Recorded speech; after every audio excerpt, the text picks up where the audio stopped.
Hello students, आज हम लोग क्लास 10 का ट्रिगोनोमेट्री, ठीक है, ट्रिगोनोमेट्री का इंट्रोडक्शन करेंगे। Chapter 8 NCERT math class 10। Trigonometry इसलिए चुने हैं कि सबका अधिकतर स्टूडेंट का प्रॉब्लम देख रहे हैं ट्रिगोनोमेट्री में है, ठीक है। तो इसको बढ़िया से कर लेते हैं, ज़रा देख लेते हैं क्या है। सबका शिकायत है कि बहुत सारा फार्मूला है, फार्मूला ही याद नहीं होता है। तो फार्मूला याद करने का ज़रूरत भी नहीं है, फार्मूला अपने आप याद हो जाएगा क्वेश्चन करने से और समझ लेने से। उसका इंट्रोडक्शन अगर देख लेते हैं बढ़िया से तो फार्मूला याद करने का ज़रूरत नहीं पड़ेगा। बस 6 गो नाम है, वही याद रखना है ना।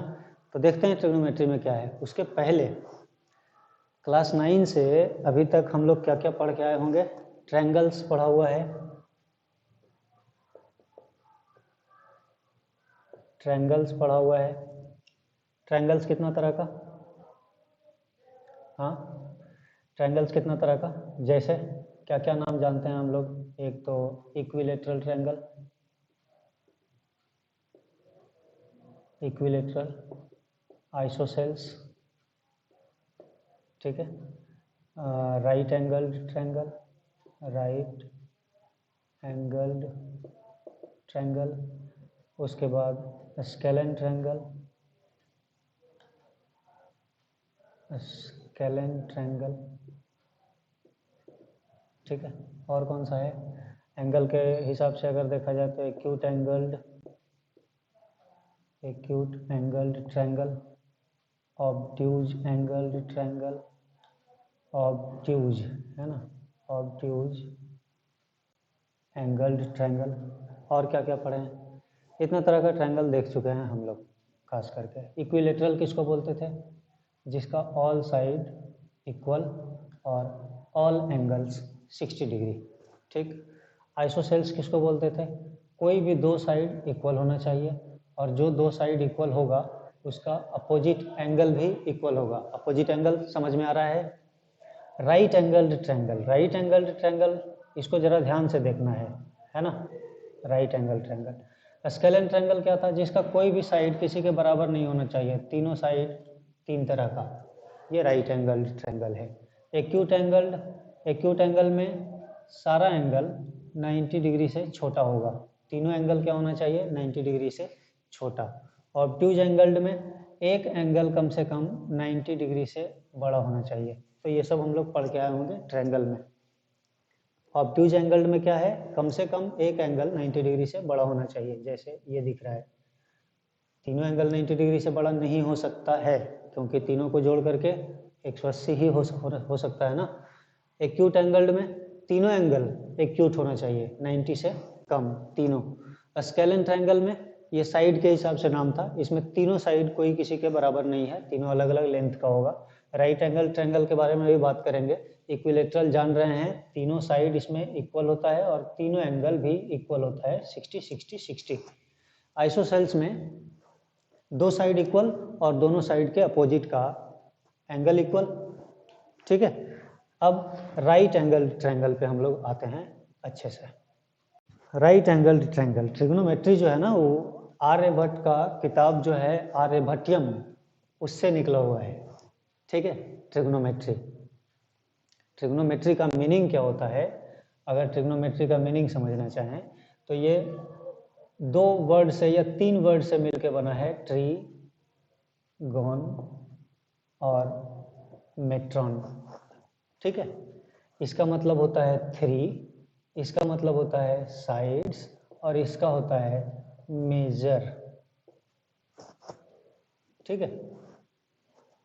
अब नाम से कुछ भी मीनिंग इसका निकल रहा हो, लेकिन ट्रिग्नोमेट्री क्या चीज़ है? ट्रिग्नोमेट्री मैथ का एक ऐसा ब्रांच है, ठीक है, जिसमें हम लोग क्या करते हैं? ट्रायंगल के एंगल्स और उसके साइड के बीच में रिलेशन फाइंड करते हैं, या एंगल के हेल्प से साइड हम लोग फाइंड कर देंगे, या साइड अगर दिया हुआ है तो उसके हेल्प से एंगल फाइंड कर देंगे, ठीक है।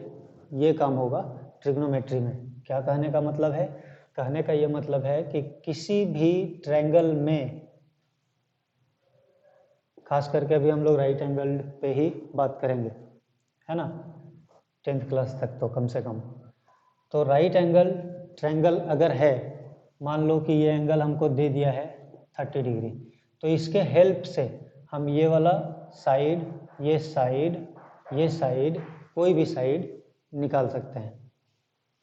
ठीक है, कैसे चेक करेंगे उसको, है ना।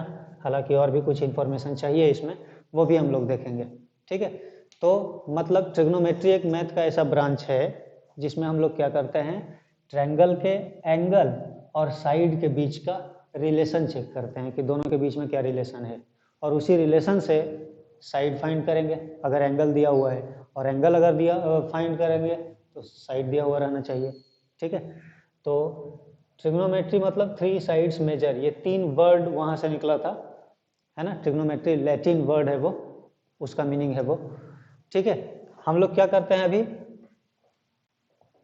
राइट एंगल ट्रायंगल कहाँ कहाँ फॉर्म हो सकता है। जैसे कोई स्टूडेंट गया कुतुब मीनार दो घूमने, दिल्ली, है ना, ये है कुतुब मीनार, और ज़मीन पे खड़ा होगा, है ना, कुतुब मीनार ज़मीन पे खड़ा होगा ऐसे 90 डिग्री पे, कि टेढ़ा भी हो सकता है, टेढ़ा हो सकता है क्या, तो गिरेगा ना, टेढ़ा नहीं हो सकता है, 90 डिग्री पे सीधा खड़ा रहेगा ऐसे। ठीक है, अब एक लड़का घूमते घूमते इधर से जाके यहाँ खड़ा हुआ, ठीक है, ये लड़का है कुतुब मीनार के सामने, ये लड़का। अब ये लड़का क्या कर रहा है कि यहाँ से कुतुब मीनार के टॉप को देख रहा है, टॉप, और इसको क्या बोलते हैं, बॉटम। टॉप है और बॉटम है, तो ये लड़का क्या किया, यहाँ से टॉप को देख रहा है, कुतुब मीनार के टॉप को, कितना ऊंचा है ये। क्या कोई ऐसा टेक्निक है कि हम कुतुब मीनार का हाइट फाइंड कर दें, है कोई टेक्निक? एक और एग्जांपल देखते हैं। यहाँ क्या हो सकता है, यहाँ हम राइट एंगल ट्रायंगल एक इमेजिन कर सकते हैं। देखो एक राइट एंगल ट्रायंगल यहाँ बन रहा है, ठीक है। एक और देख लो, मान लो ये किसी का बिल्डिंग है, और ये उसका बालकनी है ना, बिल्डिंग है ये, और ये बालकनी है। बालकनी में एक लड़का खड़ा है, ठीक है, और ये जो बिल्डिंग है एकदम नदी के किनारे है ना, ये रिवर है बीच में, नदी के इस किनारे बिल्डिंग है, और इस किनारे एक छोटा सा टेम्पल है। टेम्पल है मतलब मंदिर है, ये क्या था, बिल्डिंग, और ये क्या है, टेम्पल। ध्यान से सुनेंगे सब समझ में आएगा। अभी हम लोग क्या दिखा रहे हैं कि राइट एंगल ट्रायंगल कहाँ कहाँ हमको दिख सकता है रियल लाइफ में। तो राइट एंगल ट्रायंगल यहाँ दिख गया, कुतुब मीनार देखने गए, यहाँ से आँख हमारा, और ये टॉप, आँख से हमारा रे निकल रहा है, शक्तिमान जैसा वो जो लाइट निकलता था, एकदम हमारा आँख से निकल के यहाँ तक जा रहा है ना लाइट, तो ये लाइन खींच दी हम। ये क्या है, इसके आँख के सामने लड़का का हाइट को हम नेगलेक्ट कर दिए हैं, है ना, हम इसको नॉर्मल आँख से हम उसको मेजर करना चाहते हैं कि यहाँ से लेकर के यहाँ तक का क्या डिस्टेंस है, ज़मीन से नहीं, है ना, लड़का का हाइट को माइनस कर दिए हैं। तो हमेशा क्या करते हैं, जहाँ से हम देख रहे हैं, आँख तो हमारा ऊपर में होगा, तो जहाँ से हम देख रहे हैं उसके पैरेलल में एक लाइन खींच देते हैं, इमेजिनरी लाइन, मतलब देख रहे हैं तो यहाँ से एक पैरेलल लाइन खींचा जाएगा और ऊपर देख रहे हैं हम, ठीक है। बिल्डिंग और टेम्पल यहाँ देख रहे हैं, ये वाला एग्जाम्पल में ये क्या है, यहाँ से ये लड़का क्या कर रहा है कि सीढ़ी पर एक, इसके मंदिर के सीढ़ी पे एक फ्लावर पॉट रखा हुआ है, उसको देख रहा है। बिल्डिंग के बालकनी में एक लड़का खड़ा था जो टेम्पल के सीढ़ी पे एक फ्लावर पॉट रखा हुआ है, उसको वो देख रहा है। यहाँ भी राइट एंगल ट्रायंगल इमेजिन कर सकते हैं हम, राइट एंगल ट्रायंगल बन रहा है कि नहीं, हाँ बन तो रहा है, राइट एंगल ट्रायंगल तो है ना। तो जहाँ जहाँ राइट एंगल ट्रायंगल बन रहा है, क्या कोई टेक्निक है कि ये बिल्डिंग का हाइट हम निकाल दें ऐसे ही, ठीक है, या फिर ये नदी का चौड़ाई निकाल देने का कोई तरीका है, तो उसी तरीके के लिए ये ट्रिग्नोमेट्री ब्रांच बना है कि अगर हमको कुछ एंगल पता हो तो हम साइड निकाल दे सकते हैं। ठीक है, तो ट्रिग्नोमेट्री में हम लोग क्या पढ़ेंगे, राइट एंगल ट्रायंगल का कुछ, ट्रिग्नोमेट्री अभी डिटेल से नहीं पढ़ेंगे 10 क्लास में, हम लोग सिर्फ एक्यूट एंगल पे विचार करेंगे। ये दोनों जो एक्यूट एंगल है, एक्यूट एंगल क्या होता है, 90 डिग्री से जो छोटा है, तो एक्यूट एंगल पे ही सिर्फ देखेंगे हम लोग कि उसके साइड ये एंगल या ये एंगल दिया हुआ होना चाहिए, तो हम लोग साइड फिर कैसे फाइंड करेंगे। ठीक है, और एक साइड भी दिया हुआ होना चाहिए, तो ये एंगल और साइड का सारा खेल होगा। ठीक है, किसका किसका, एक राइट एंगल ट्रायंगल में सिर्फ 2 एंगल पे बात करेंगे हम, ये दोनों एंगल के बारे में और तीनों साइड के बारे में, बस 5 चीज का खेल है ये पूरा ट्रिग्नोमेट्री। ठीक है, इस 90 डिग्री का भी हम लोग बात नहीं करेंगे। ठीक, 90 डिग्री का बात अभी नहीं करेंगे, 90 डिग्री से पार होंगे ही नहीं। तो देखो क्या क्या एक राइट एंगल ट्रायंगल में क्या क्या होता है, इसका नाम पता है सबको, इसको क्या बोलते हैं, हाइपोटेन्यूस। थोड़ा बड़ा लिख देते हैं ताकि दिखे,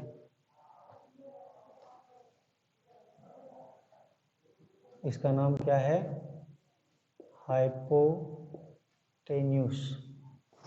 ठीक है, इस ट्रायंगल का कुछ नाम दे देते हैं, ए बी सी, जिसमें बी क्या है, 90 डिग्री है, बी है 90 डिग्री। अब इस साइड को, ये वाला तो हाइपोटेन्यूस हो गया, इस साइड को हम क्या बोलेंगे, ये वाला साइड क्या कहलाएगा, ये कहलाएगा side opposite to angle C. Angle C का ये अपोजिट साइड है, तो फिर इसको क्या बोलेंगे, ये क्या है, ये एंगल सी का एडजेसेंट साइड कहला जाएगा। तो एडजेसेंट साइड तो ये भी था, तो सबसे बड़े वाले साइड का नाम हम लोग हाइपोटेन्यूस दे दिए। ठीक है, एंगल सी का अगर बात करेंगे हम, देखो हम दो बोल दिए पहले ही कि एक्यूट एंगल के बारे में बात होगा यहाँ, कौन कौन सा, ए और सी के बारे में। तो जब ए का नाम लिया जाएगा तो इसके लिए ये कहलाएगा एडजेसेंट साइड और ये होगा अपोजिट साइड। ये तो हाइपोटेन्यूस है, उसको तो भूल ही जाओ। एंगल ए जो है इसका जब भी बात करेंगे तो ये होगा उसका एडजेसेंट साइड और ये होगा अपोजिट साइड। अगर हम एंगल सी का बात करते हैं तो एडजेसेंट साइड ये हो जाएगा, अपोजिट साइड ये हो जाएगा। हम यहाँ लिख देते हैं, ये क्या कहलाएगा, adjacent side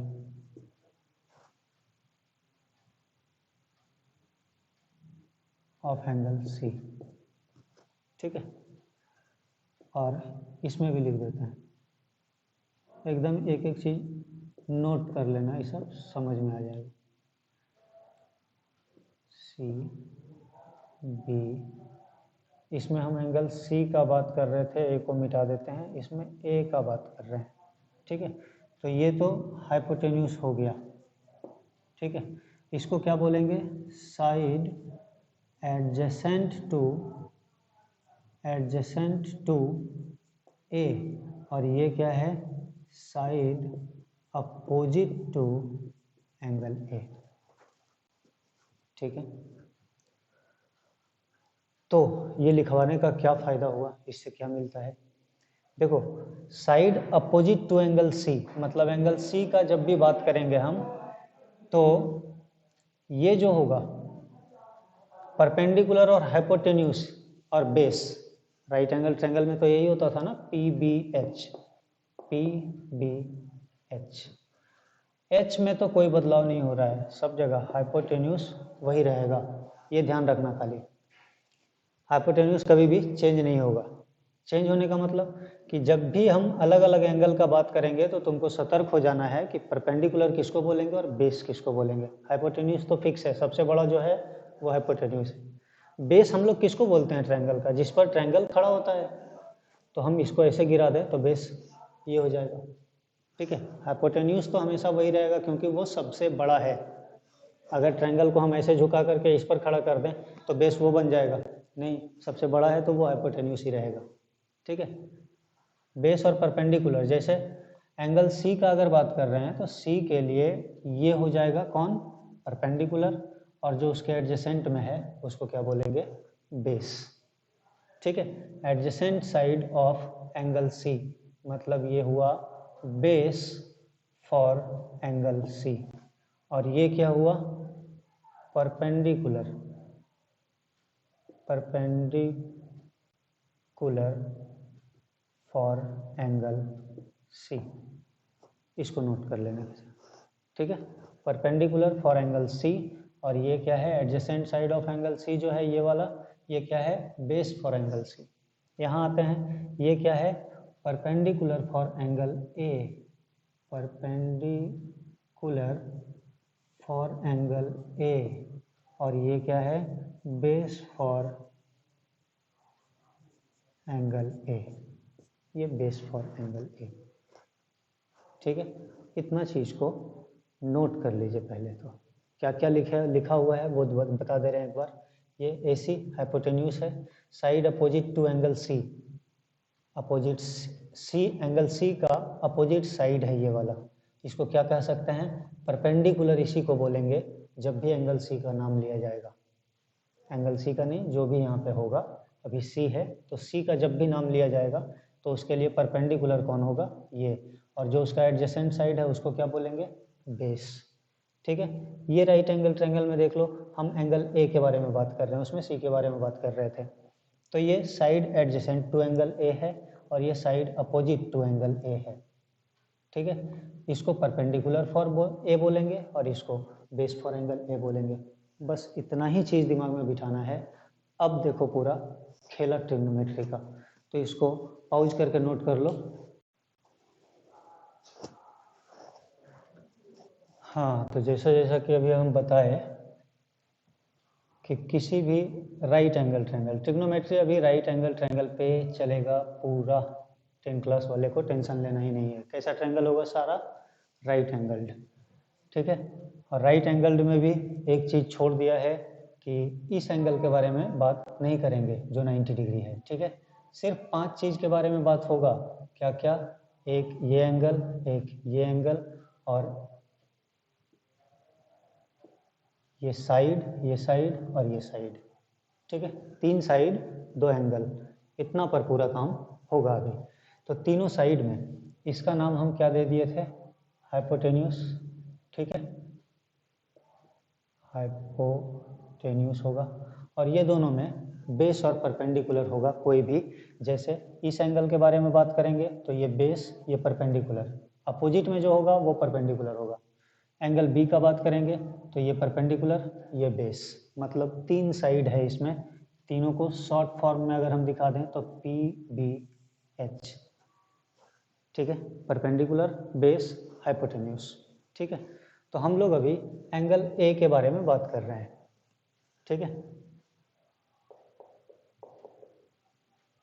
trigonometric ratios, trigonometric ratios इसलिए बोल रहे हैं क्योंकि एक एंगल का कोई भी ट्रिग्नोमेट्रिक रेशियो लेंगे तो वो क्या होगा, ट्रिग्नोमेट्रिक फंक्शन जब भी लेंगे तो वो क्या होगा, 2 साइड का रेशियो होता है, इसीलिए उसको ट्रिग्नोमेट्रिक रेशियो बोलते हैं। जैसे कि अभी हम लोग देखेंगे, रेशियो के बारे में भी पढ़ चुके हैं ना हम लोग। रेशियो मतलब क्या, कि जैसे मान लेते हैं कि 15 है पी का वैल्यू और 18 है बी का वैल्यू, तो हम कह दें कि P इज टू बी क्या होगा, तो रेशियो तो समझ में आता है ना, 15/18, 3 6, 5:6।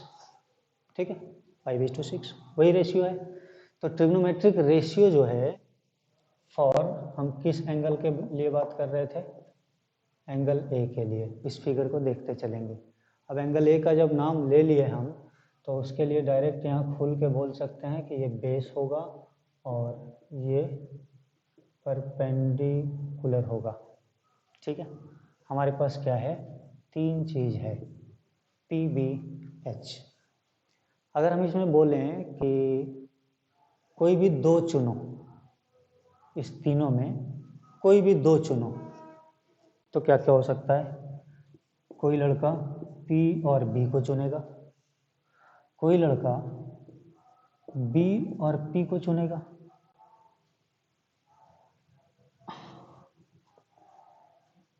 ठीक है। कोई दो चुनो तो बोलेगा कि ये दोनों तो सेम है, हाँ सेम है, तो इसको नहीं लिखते हैं। चलो, P और B को चुना, कोई B और H को चुन सकता है और कोई P और H को चुन सकता है, ठीक है। अब क्या हुआ कि हम बोले कि इसका दो दो चुन तो लिया, अब रेशियो फाइंड करो। तो रेशियो फाइंड करते समय भी कंफ्यूजन तो है कि हम P बाई B निकालें कि B बाई P निकालें, ठीक है ना। सारा राइट एंगल ट्रायंगल पे ही खेल चल रहा है, वहां से सब कुछ मिला के चलना है। ये तीनों क्या है?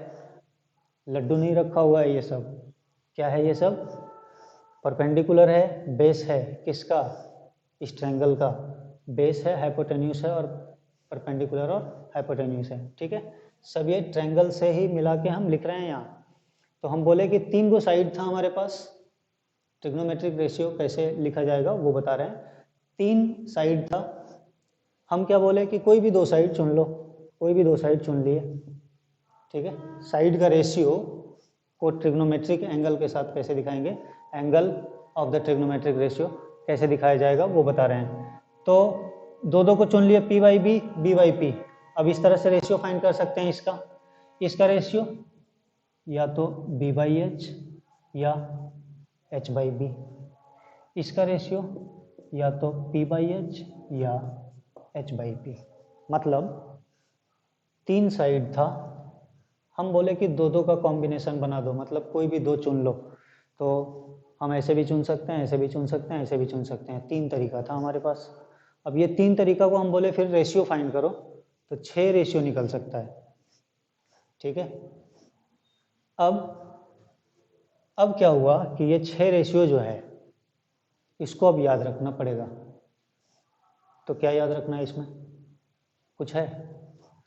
PBH जो है, ठीक है, ये जो P बाई H मिला है इसको हम लोग क्या बोलते हैं? साइन, ठीक है। H बाई P जो हो जाएगा इसको क्या बोल देंगे? Cosecant, cosecant. इसका नाम क्या हो जाएगा? कोसाइन, इसका नाम सिकेंट, इसका नाम टेंजेंट,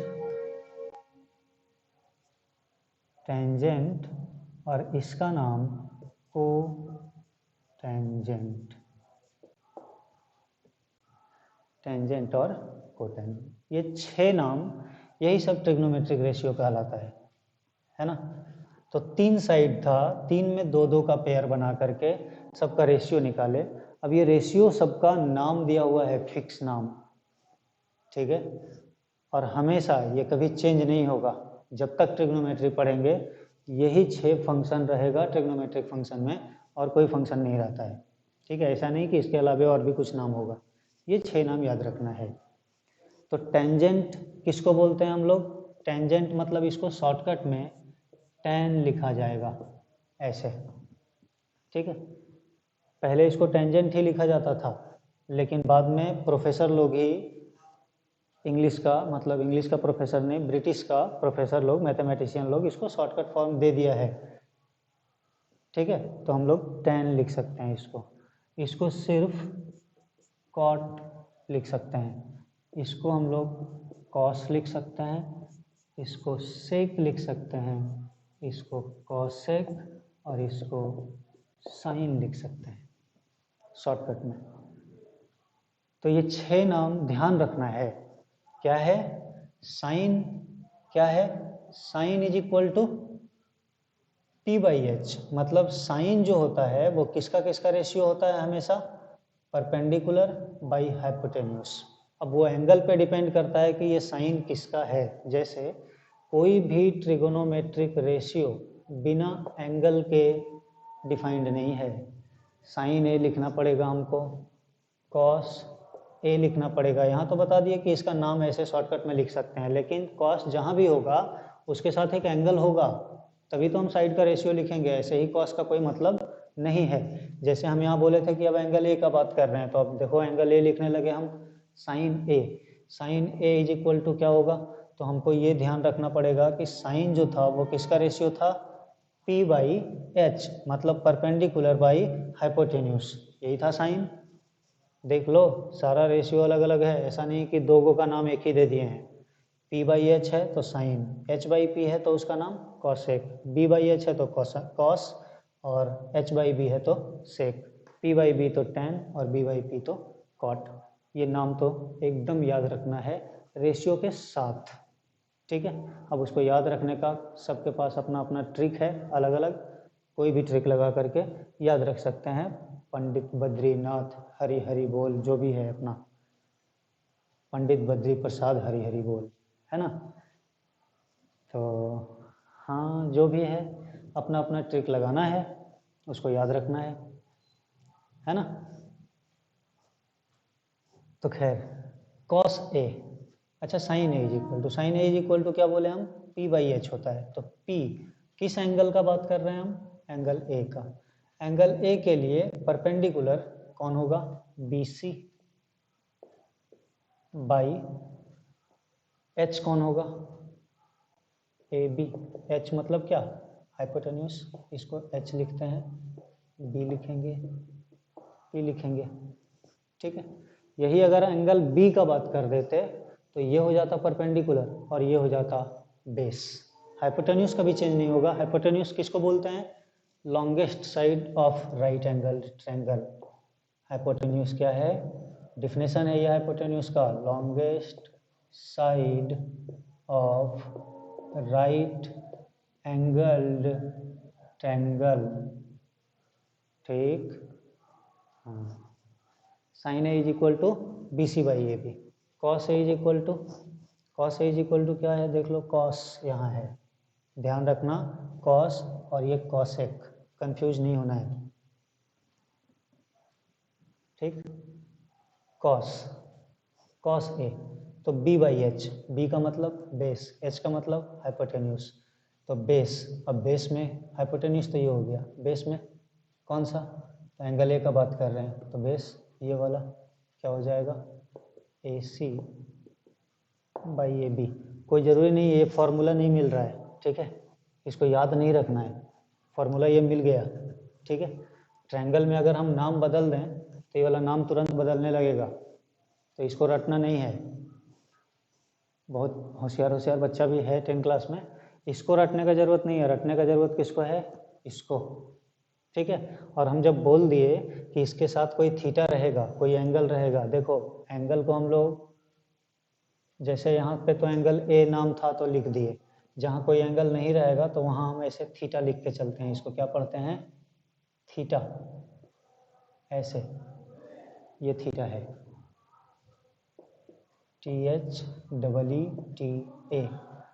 थीटा, ठीक है।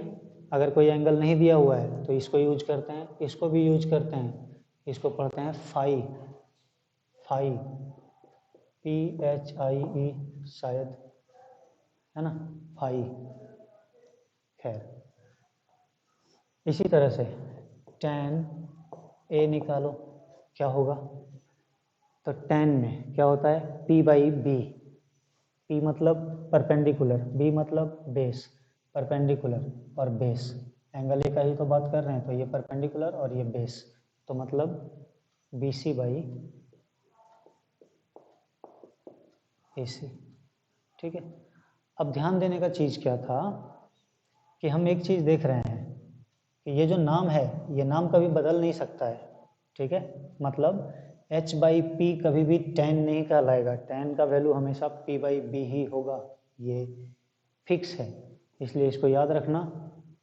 6 गो रिलेशन है ना, ये रिलेशन को ध्यान रखना है, ये रिलेशन बनाया हुआ है यूनिवर्सल, सबको मानना पड़ रहा है, तुमको भी मानना पड़ेगा। अगर इसको याद रखता है तो आगे सारा फार्मूला बनाना बहुत आसान होगा। ठीक है, सारा फार्मूला बनाना बहुत आसान होगा। ध्यान रखना, क्वेश्चन हम नहीं बोल रहे हैं, फार्मूला बनाना आसान होगा। तो बहुत अच्छा चीज़ है ये वाला, इसको ध्यान रखना। अब tan के साथ यहाँ एंगल नहीं दिया हुआ है तो इसको थीटा लिख सकते हैं हम यहाँ पे। ठीक है, सब जगह क्या होगा, थीटा होगा, थीटा होगा। चलो, थीटा होगा सब जगह। ठीक, अब ध्यान देने का चीज़ क्या था, ध्यान देने बोल रहे थे ना, ध्यान दो। tan थीटा जो है वो cot थीटा का रेसिप्रोकल है। आगे समझ में, tan थीटा जो है वो cot थीटा का रेसिप्रोकल है। tan theta is equal to क्या, p by B. cot theta is equal to क्या, b बाई पी। अरे सीधा उल्टा तो है उसका, तो हम क्या बोल सकते हैं कि tan theta is equal to 1 by cot theta कहा जा सकता है। क्या नया है, नहीं। अगर tan थीटा का वैल्यू 5/3 होगा तो cot थीटा का वैल्यू कितना होगा, 3/5। ठीक है, tan थीटा का वैल्यू 2/1 होगा तो cot थीटा का वैल्यू कितना होगा, 1/2 होगा। तो हम कह सकते हैं tan थीटा रेसिप्रोकल तो है उसका cot थीटा का। और इसी तरह से यहाँ सबका देखो, cos थीटा किसका रेसिप्रोकल है, sec थीटा का। और sin थीटा किसका रेसिप्रोकल है, तो cosec थीटा का। ठीक है, ये सब भी ध्यान रखने की बात है, इसलिए हम इसको डब्बा के अंदर बंद कर दे रहे हैं। ठीक है, अब अगर 2 का रेसिप्रोकल 1/2 है तो 1/2 का रेसिप्रोकल कौन होगा, 2 होगा। रेसिप्रोकल मतलब तो समझ में आता है ना, 2 का रेसिप्रोकल अगर 1/2 है तो 1/2 का रेसिप्रोकल क्या होगा, 2 होगा। tan थीटा का रेसिप्रोकल cot थीटा है तो cot थीटा का रेसिप्रोकल कौन होगा, cot थीटा का रेसिप्रोकल कौन होगा, 1/tan थीटा। नहीं होगा, होगा कि नहीं होगा, चलो नहीं होगा। ठीक है, नोट कर लो, यहाँ से हम फिर से करते हैं, इसको नोट कर लेना, इस ये तो नहीं होगा ना, यहाँ से छोड़ देना।